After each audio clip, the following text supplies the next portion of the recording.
मैं नविता क्लासेस में डॉक्टर नवीन कुमार आप सभी साथियों का स्वागत करता हूं। आज हम बात करेंगे सीईटी मेंस के जो 30 और 31 को, अभी 6 और 7 को जो एग्ज़ाम अभी होंगे, 30 और 31 को हो चुका है, जिनमें ये पोस्टें ऐसी हैं जैसे कि मैं बात करूं कि जिनमें 2 गुना कैंडिडेट भी नहीं हैं। ऑप्थेल्मिक असिस्टेंट ऑप्थेल्मिक का है, आपका फायर ऑपरेटर का है, एमपीएसडब्ल्यू का है, स्टाफ नर्स का है, ठीक है। बहुत सारी ऐसी पोस्ट है जिनमें 2 गुना भी कैंडिडेट नहीं है, मतलब कुछ में तो ये मानो 2 गुना है, कुछ में नहीं है, 4 गुना से कम है। इसलिए सरकार ने पहले ही फैसला ले लिया था इनका हम एग्ज़ाम कंडक्ट करवाएंगे मेन। अभी क्या हुआ, कुछ लोग कट ऑफ बना रहे हैं सब्जेक्ट वाइज अलग अलग। क्यों? क्योंकि हो सकता है उनके पास व्यू आए, हो सकता है उनके पास इनपुट आई हो। लेकिन मैंने जो फायर ऑपरेटर का एग्ज़ाम है, कुछ बच्चे देख भी रहे होंगे मुझे, फायर ऑपरेटर के कुछ बच्चे हैं जिनसे मैं पर्सनली मिला था। सेंटर पे मैं गया था, मैंने विजिट किया था हर एक सेंटर पे, कुरुक्षेत्र की बात कर रहा हूँ, हर एक पे नहीं, कुछ सेंटरों पे मैंने विजिट किया था और उन बच्चों से मैं मिला भी था। और कुछ बच्चे पक्का देख रहे होंगे, ठीक है, कि सर आए थे, मैंने उनसे बात की थी। प्रॉब्लम कहाँ है? जैसे टेक्निकल अगर कोई भी पेपर है आपका, पहली तो बात आपका जो एक्सपीरियंस है उसके है, ठीक है ना। अगर आपका एक्सपीरियंस है वहाँ पेंच फंसेगा। दूसरी बात, अगर आपसे कोई सर्टिफिकेट मांग रखा है, ठीक है, या कोई बेसिक कोर्स मांग रखा है, जैसे फायर की मैं बात करूं, तो यहाँ पे सबसे बड़ी पेंच फंसने वाला है।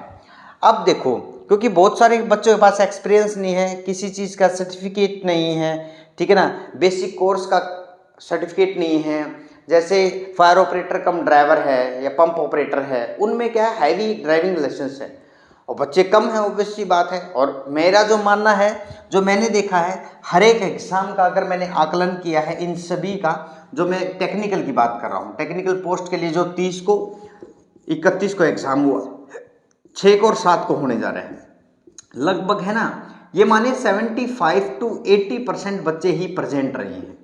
आप देख लेना ये चीज़, एक मोटा मोटा ये मेरा एनालिसिस है, 75 to 80% बच्चे प्रेजेंट हैं, ठीक है, जितनी पोस्ट हैं। अब उनमें भी प्रॉब्लम, कुछ किसी के साथ एक्सपीरियंस की है, किसी के साथ सर्टिफिकेट की है, किसी के साथ बेसिक कोर्स की है, ठीक है। अगर सरकार बेसिक कोर्स के बिना बच्चों को इंक्लूड करती है, क्योंकि करना चाहिए, उसमें ना तो टाइम दे रखा है, ना उसमें ऐसा बता रखा है, सिर्फ एक बेसिक कोर्स होना चाहिए फायर ऑपरेटर में, ठीक है ना। बेसिक कोर्स आपका 10 दिन का भी हो सकता है, क्योंकि फायर ऑपरेटर के लिए इतना बड़ा मामला नहीं होता, जैसे कंडक्टर में फर्स्ट एड का कोर्स होता है, कुछ दिन का होता है। तो बेसिक कोर्स तो सरकार भी दे सकती है। अगर सरकार को भर्ती करनी है, अगर उसके पास फायर ऑपरेटर में ड्राइवर का हैवी ड्राइविंग लाइसेंस है, तो बेसिक कोर्स तो सरकार भी करवा सकती है। अगर बच्चे ने एग्जाम क्वालिफाई किया है, तो इट मीन्स ही और she know each and everything about the fire operation, तो वो जानता है उन चीज़ों को। अगर वो जानता है तो बेसिक कोर्स का वो उसको प्रोविज़न दे सकते हैं, अगर कैंडिडेट आपके पास कम रहते हैं। अब कुछ बच्चों को तो ये भी चुल होगी कि सर ऐसा क्यों बोल रहे हैं, देखिए पोस्ट ज़्यादा है, 2100 के पोस्ट हैं, मुझे ऐसा लगता है कि पोस्ट फिल नहीं होंगी। क्यों? कुछ के पास इस तरीके का कोर्स नहीं है, कुछ के पास कुछ प्रॉब्लम है, तो बेसिक कोर्स तो सरकार करवा सकती है। आप लोग भर्ती होगे जिनके पास बेसिक कोर्स प्लस जिनके पास ड्राइवर का है, तो आप तो टेंशन ना लें। लेकिन आप में भी एक प्रॉब्लम है, किसी के मार्क्स भी नहीं है इतने और वो फिर भी बकवास करता रहता है, मैसेज पे मैसेज, कमेंट पे कमेंट। पहली बात मैं बात करूंगा, मुद्दे पे आऊंगा। अगर आपके जनरल कैटेगरी में है 50% जो आपका एग्जाम हुआ था, आप सोशियो इकोनॉमिक क्राइटेरिया के मार्क्स छोड़ दो, क्योंकि सोशियो इकोनॉमिक क्राइटेरिया पे सरकार के जो हमारे प्रदेश के जो सीएम है वो बोल चुके हैं कि 5 नंबर या 2.5 नंबर का जो भी पेंच है अभी, उसको छोड़ के रिजल्ट डिक्लेयर किया जाए। मतलब अभी जो सोशियो इकोनॉमिक के मार्क्स हैं उन पे कोई भी किसी तरीके का संज्ञान नहीं लिया जाएगा और आपका रिजल्ट जो प्रोविजनल है वो डिक्लेयर कर दिया जाएगा बहुत जल्दी।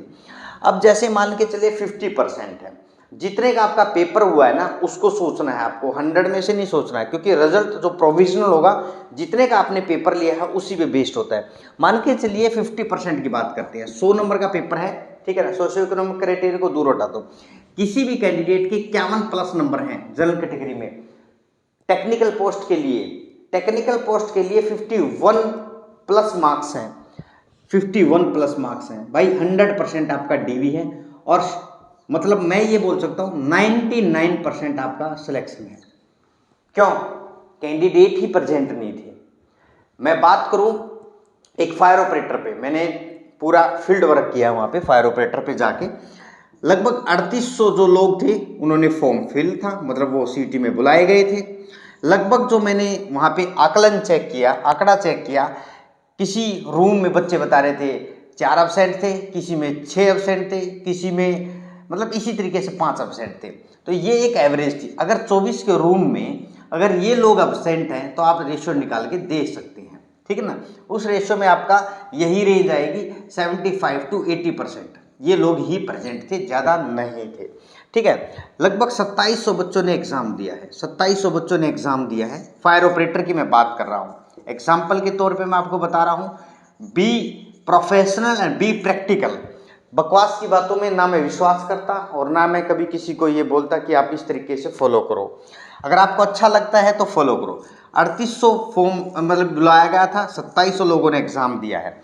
अब पोस्ट कितनी है? लगभग 2100 या 2000 के लगभग पोस्ट है, 2100 ही मानते हैं हम, ठीक है ना, 2100 पोस्ट। अब देखिए, अब कुछ ऐसे बच्चे हैं जो लेस देन 50% रह गए हैं। अब वो कितने बच्चे हैं वो तो वही बताएंगे, कमेंट सेक्शन में कमेंट करें, आप बताइए आपके मार्क्स कितने आए। सिर्फ आपको क्वेश्चन बताने हैं, मार्क्स आप अपने आप कैलकुलेट ना करें। कुछ बच्चे मार्क्स और क्वेश्चन में भी कंफ्यूज रहते हैं, कंफ्यूज ना हो, आप सिर्फ क्वेश्चन पे बात करें। अगर आपको कमेंट करना है तो क्वेश्चन करें कि मेरे इतने क्वेश्चन ठीक है।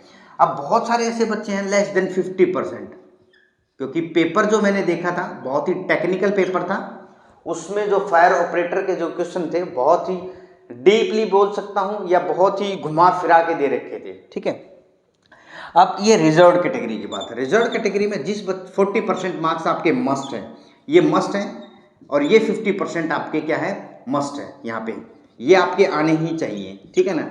अब 40% रिजर्व कैटेगरी है, ठीक है, एक्सेप्ट सोशियो इकोनॉमिक क्राइटेरिया, उसको तो दूर ही कर दो, क्योंकि सरकार ने बोल दिया है अब हम रिजल्ट 5 नंबर को हटा के लगाएंगे। जिस भी बच्चे के 40+ हैं उस बच्चे का मैं बोल सकता हूँ रिजर्व कैटेगरी में 110% रिजल्ट आएगा। लिख के ले लेना, आपका सिलेक्शन होगा। 40+ क्वेश्चन अगर आपके हैं, 40+, चाहे 41 हैं, चाहे 42 हैं, चाहे 43 हैं, चाहे 44 हैं, भाई 100% यहाँ पे मैं सिलेक्शन श्योरिटी ले रहा हूँ। क्यों? क्योंकि हमारे बीच में गैप कितना रह गया, 600 कैंडिडेट का। ये 600 कैंडिडेट मैं मान के चलता हूँ, ये तो ज़्यादा है, मैंने तो 600 आइडिया लगाया है। लगभग इसमें से ये मान के चलो 800,000 ऐसे कैंडिडेट हैं जो ना तो 50 पे पहुँच रहे हैं, ना वो 40 पे, रिजर्व कैटेगरी में 40 पे, जनरल में 50 पे, ठीक है, ऐसे कैंडिडेट हैं। तो इसलिए भाई जो 40+ लेके आना, रिजर्व कैटेगरी कोई भी हो भाई, अननेसेसरी मैसेज मत करना मैं इस कैटेगरी से हूँ, रिजर्व कैटेगरी लिखना, सिर्फ रिजर्व कैटेगरी लिखना। अगर आप कमेंट करें और आपके 40+ क्वेश्चन अगर आपके हैं तो आपका मैं 100 और 110% सिलेक्शन। साथ में अगर आपके पास फायर ऑपरेटर में बेसिक कोर्स का अगर है और ड्राइवर का है और आपकी फिजिकल मेजरमेंट एकदम ओके है, तो आपका 110% सिलेक्शन है। इसमें कोई 55-50 में नहीं बता रहा हूँ। बेसिक कोर्स सरकार हो सकता है बेसिक कोर्स के लिए आपको टाइम दे दे, अगर जो बच्चे क्वालिफाई करके, अगर जो ये बच्चे क्वालिफाई करके, क्योंकि बेसिक कोर्स सरकार को ही देना होता है।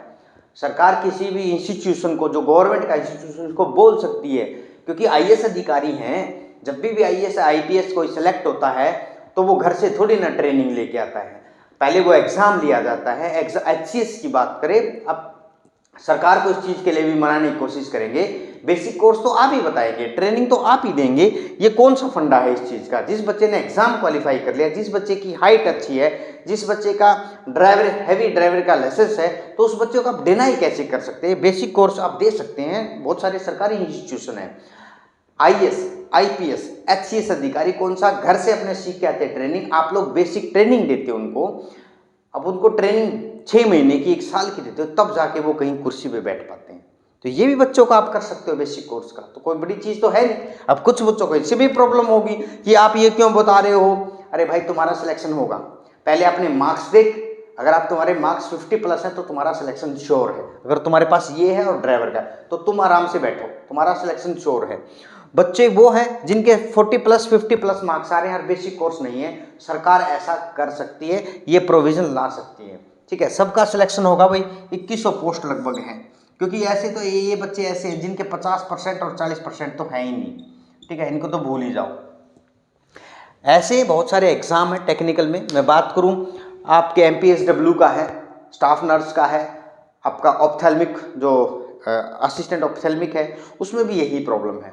एग्ज़ाम के अकॉर्डिंग देखा जाए टेक्निकल पोस्ट में आपका ये क्राइटेरिया रहेगा, तो उसमें पोस्ट पे भी डिपेंड करता है कि पोस्ट कितनी है। यहाँ पे पोस्ट बहुत ज़्यादा है, ठीक है ना, इसलिए मैंने इस पर एक डिस्कशन किया और मैंने इस पर फील्ड वर्क किया, और पर्सनली जो बच्चे मुझे देख रहे हैं उन्होंने मुझे देखा भी था कि मैं सेंटरों में विजिट कर रहा था। थैंक यू, आप सभी साथियों का बहुत बहुत धन्यवाद। Stay tuned with us with authentic information. And अगर आप चैनल पे नए हैं, चैनल को लाइक शेयर एंड सब्सक्राइब ज़रूर करें, ताकि बच्चों तक जो उनकी आवाज़ है, ऑथेंटिक जो इन्फॉर्मेशन है जिस पे मैं काम करता हूँ, वो उन तक पहुँचे और जो रियलिटी वो जाने कि रियलिटी क्या है। मैं बार बार बोलता था कि प्रोविजनल रिजल्ट आए, वेटिंग लिस्ट आए। अब सरकार प्रोविजनल रिजल्ट भी लेके आ रही है और वेटिंग लिस्ट भी लेके आ रही है, क्योंकि 5 नंबर जो सोशियो इकोनॉमिक क्राइटेरिया के हैं उनकी वो गले की हड्डी बन गई है कि वो कैसे उसको निकाले, कैसे ना निकाले। Thank you. इसी के साथ आप सभी साथियों का बहुत बहुत धन्यवाद। Thank you all.